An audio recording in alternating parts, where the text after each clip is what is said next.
Good morning. I'm June Edwards. This is Senior Topics for the last week of April, the fourth week of the fourth month of the year. And so let's get to it, shall we? It's a little bit cold, so I'm wearing a sweater. One day it feels like spring, and the next day it feels like winter and feels really cold. So right now I turn the heater up, and I know in a few days it's going to be 88 degrees, but it's not that today. It's barely 60 right now. So let's go ahead and get started with the events of the week, shall we? All right, for Sunday, April 25th, Anzac Day. I don't know what that is, but it's a special celebration for Australia and New Zealand.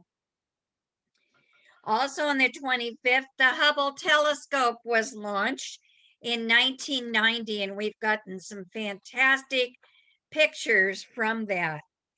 It is World Penguin Day, and it is the 93rd Oscar Awards presentation.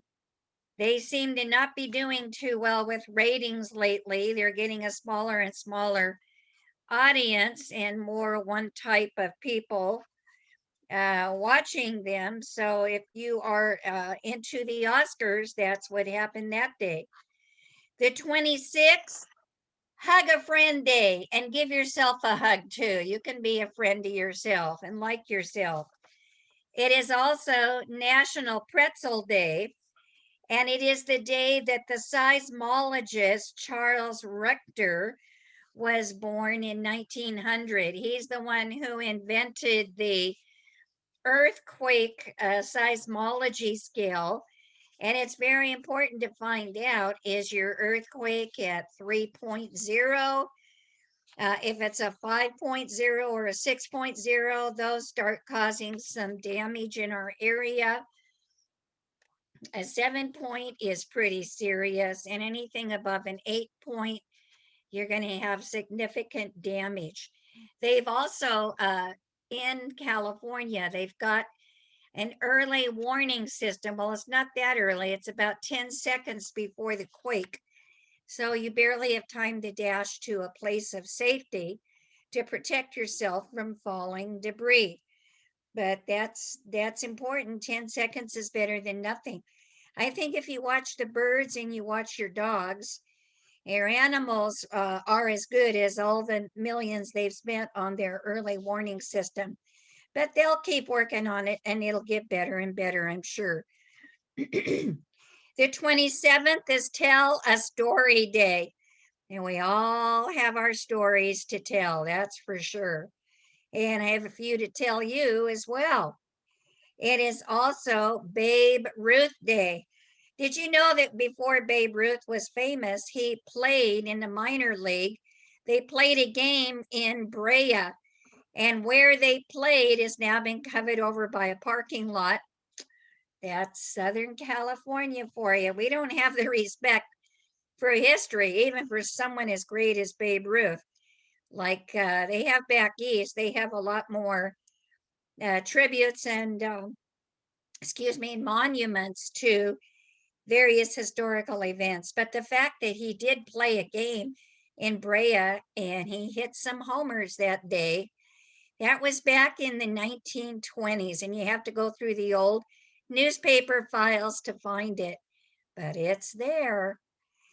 Okay, looking at April 28th, our fifth president, James Monroe, was born in 1758 on April 28th.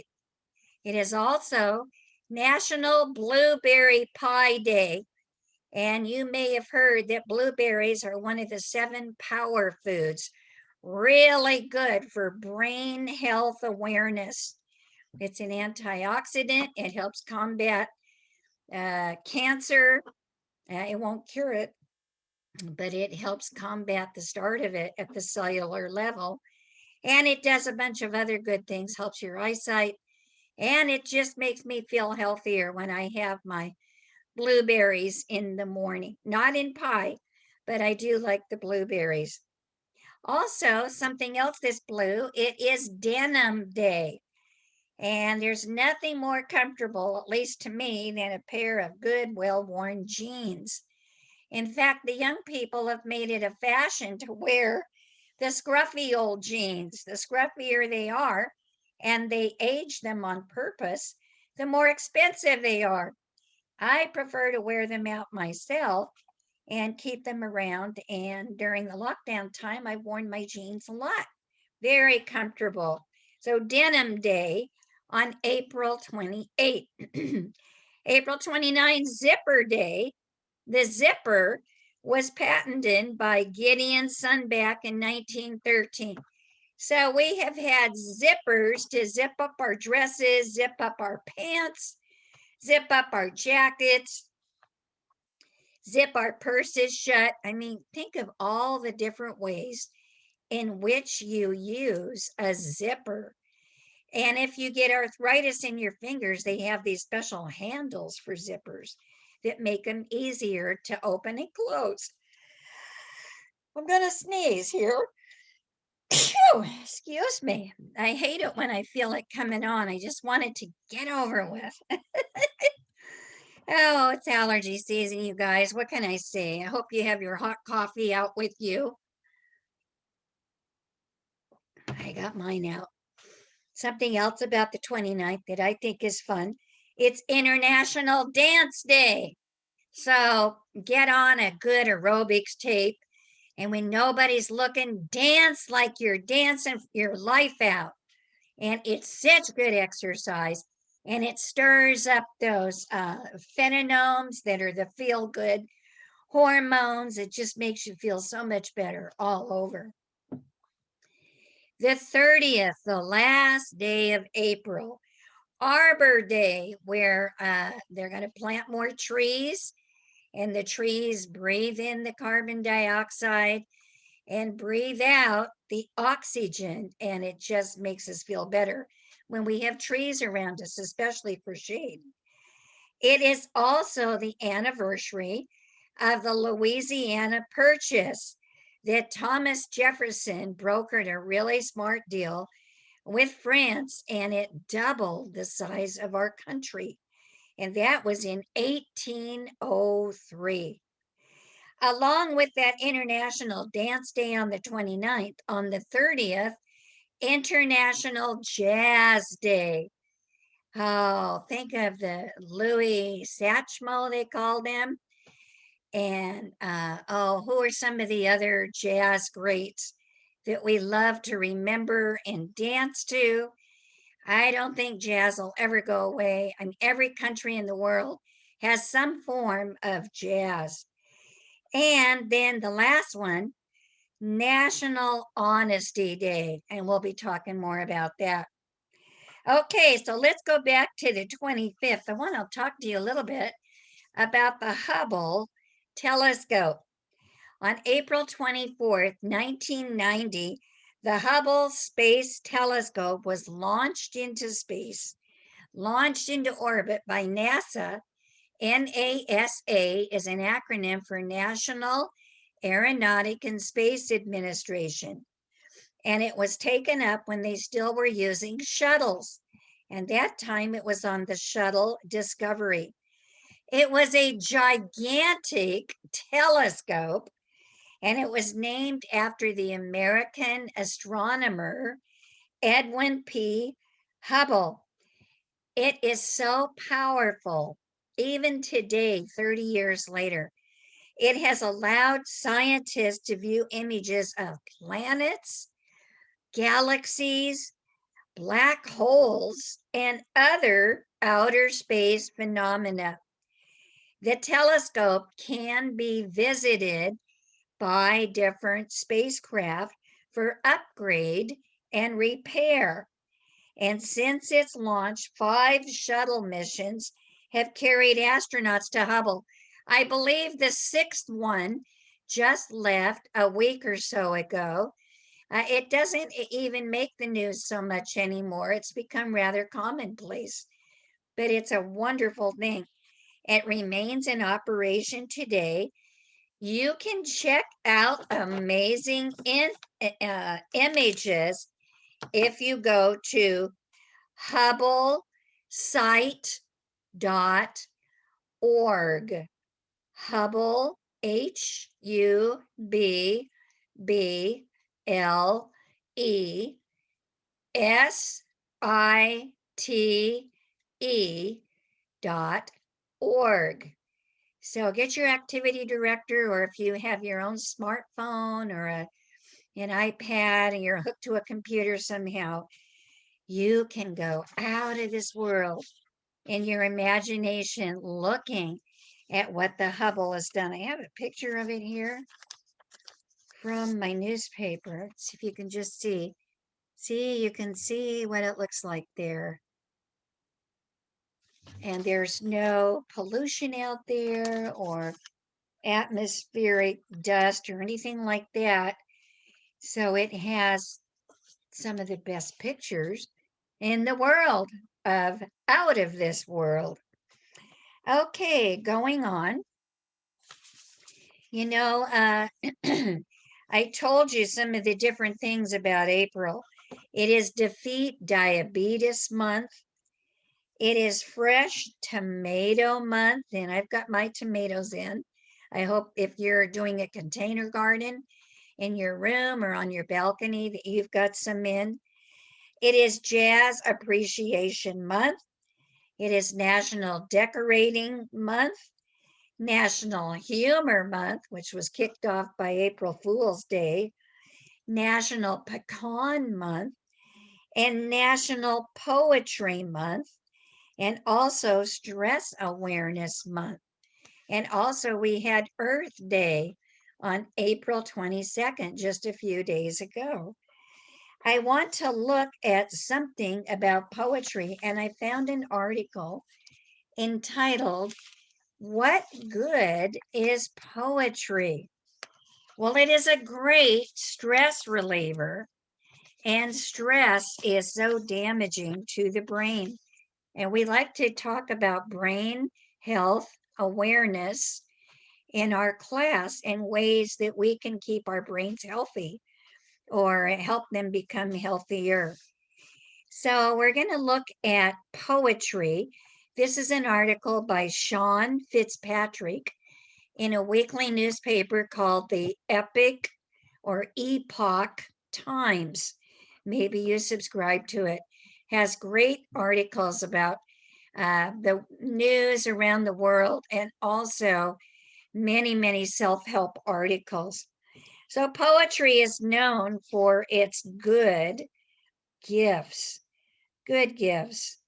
One of the good poets said, the world is so full of a number of things. I'm sure we should all be as happy as kings. And you know, there's a lot of unhappiness in the world today. So you might want to dismiss this poem by Robert Louis Stevenson. But, you know, a lot of people do look at the world as a wasteland instead of a wonderland. So people need a psychological and spiritual renewal. And you need a renewal of politics, culture, education, and poetry. Of all the things that the world stands in need of, poetry should be a priority. The world needs the practical pragmatists like scientists and soldiers. But as much as civilization needs them, it also needs our poets. And it's no accident that every time we inaugurate a new president, we also present a national poet. And this last inauguration, it was a young Black woman in her 20s, and her poetry career has really taken off because of the televised exposure she got. Scientists without poetry can be slaves to systems. Soldiers without poetry can be barbarians without chivalry.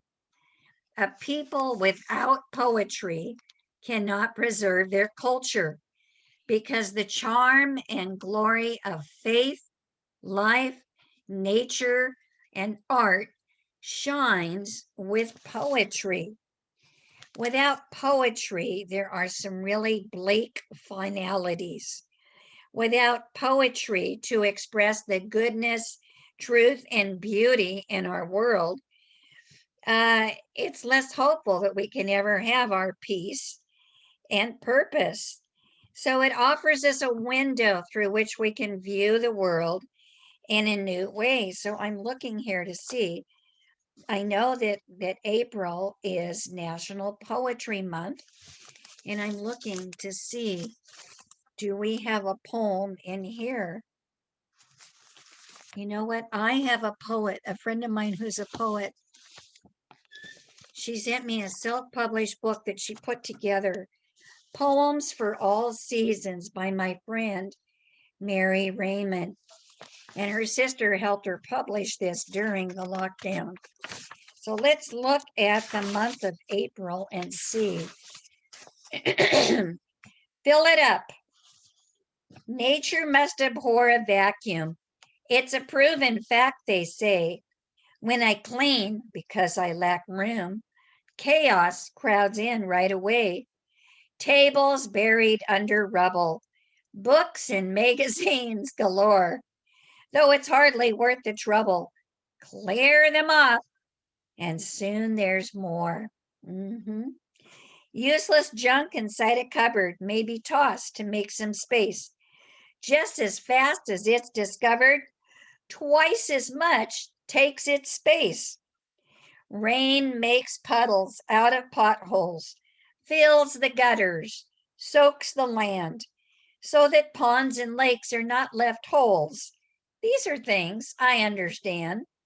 Change the rules and I begrudge it. When my credit's overdrawn, but nothing comes to fill my budget. When the money's gone, it's gone. Probably thinking that way because of income tax day.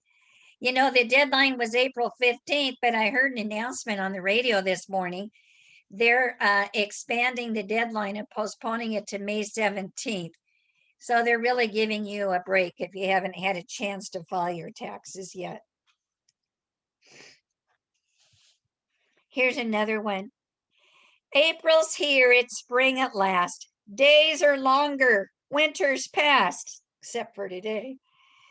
Warming sunshine, gentle rain, time for gardening again. Birds are chirping, nature blooms. Time to leave our stuffy rooms. Put aside those boring chores. Time to spend more time outdoors. Time to barbecue our food. Spirits lift and life is good. Even though the dreaded fact is, now it's time to pay our taxes. Oh, yeah. Well, thank you, Mary. So, you know, poets really do see life in a little bit different way than we do. All right. So we're already moving on here with time. I want to go to another one. Something that's happening right now and not very far from us at Dana Point. The whales are migrating. Forgot all about that till I saw this article. Look at them. There's pods. They call it pods. Pods of whales migrating. Upon approach, the harbor in Dana Point, with 7 miles of coastline and unique headlands jutting into the Pacific Ocean, presents viewers with a picturesque view. It's an article by Chris Carr. But lurking below the surface of the water, there's much more. In 2019, Dana Point was officially declared the dolphin and whale watching capital of the world. If you get a chance to take an excursion over there, it's worth it. You will probably see some whales without ever having to go out on a boat. They boasted nearly 500,000 dolphins, more per square feet than anywhere else on Earth, along with glimpses of the rare blue whale, the largest animal that exists today on our planet Earth. The massive depth of water Why do they go there? Because right outside of the harbor of the Dana Point Harbor, within a mile, there is a big, big drop off the continental shelf, 2,000 feet deep. Boom, right down there, drops 2,000 feet right off the continental shelf. That massive depth provides the cold water and offers a thriving habitat for dolphins and whales. The peninsula is also a stop on the annual Great Gray Whale Migration between Mexico, way down south of Baja, and Alaska, and it takes place twice a year. And right now is when it's happening. Isn't it wonderful that we have something so glorious and so close? We have the weather. We have 5 species of dolphins that we see throughout the year. We have 5 species of whales that we can see on a regular basis. Where else can you go to get that experience? Well, Dana Point is one of only 4 whale heritage sites. So there's places that are much, much further away, but right here, you can go to Auckland, New Zealand. You can go to Hervey Bay, Australia. And where is the 4th one? I'm not sure, but Dana Point, California is one of them. I wanted to just mention that to you because we get so ingrown in our own little areas, but that is something to think about on this glorious day. All right, so we're going to move on. We already talked about Babe Ruth. We talked about the seismologist Charles Richter, who invented the Richter scale for measuring the intensity of an earthquake. Did you feel that one we had about a week and a half ago? Kind of a rolling one. I just laid in bed and let it rock me back to sleep.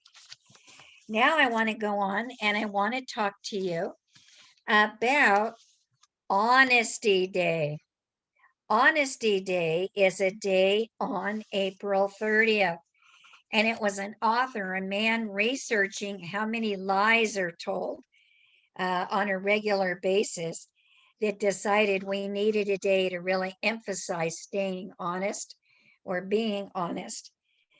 M. Hirsch Goldberg, who was a former press secretary of Maryland and has written many novels, created a holiday in the early 1990s while writing the first draft and researching for his book, The Book of Lies: Fibs, Tales, Schemes, Scams, Fakes, and Frauds that have changed the course of history and affect our daily lives.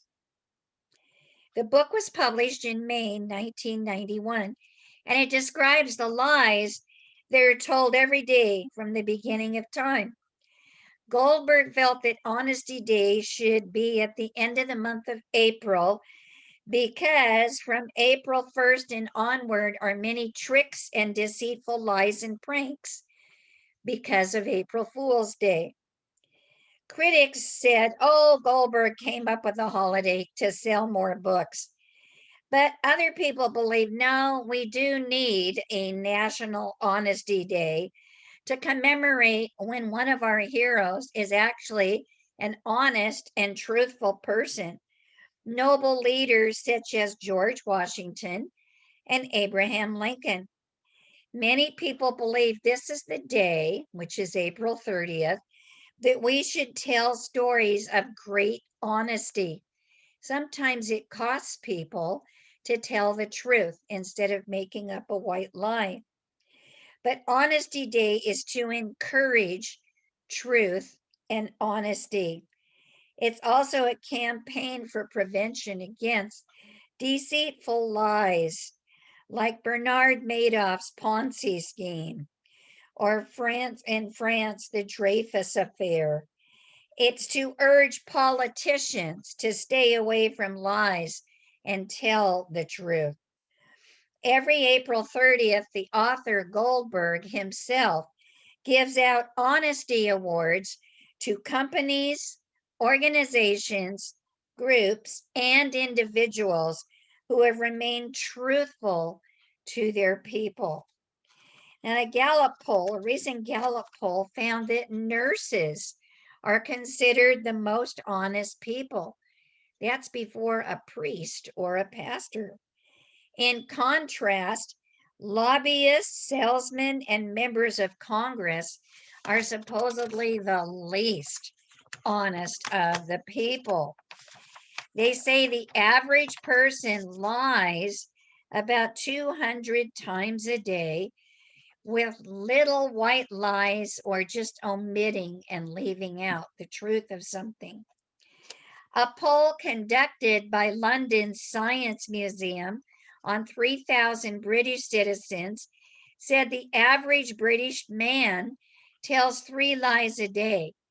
The average woman tells 2 lies a day. The most common lie for a man is, I didn't drink that much. And for a woman, it's, oh, it's nothing. I'm fine. Also, according to the poll, people are more than likely to lie to their mothers. Uh-oh. Italy also observes National Truth Day, but they do it in December, the Sunday before Christmas. The purpose of the holiday in Italy serves as a day to protest against commercial manipulation and exploitation, as well as unfulfilled promises. And in Canada, it is April 1st. We use April 1st for little white lies and pranks and all kinds of silliness, but Canada uses that for their Honesty Day. Well, let's try to be honest ourselves this week. And, you can soften it a little bit if you need to. That's okay.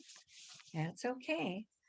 All right, you guys, that's pretty much it for this week. I hope I've inspired you a little bit, given you some new facts that maybe you didn't know before, read you some sweet poetry, and told you a few stories.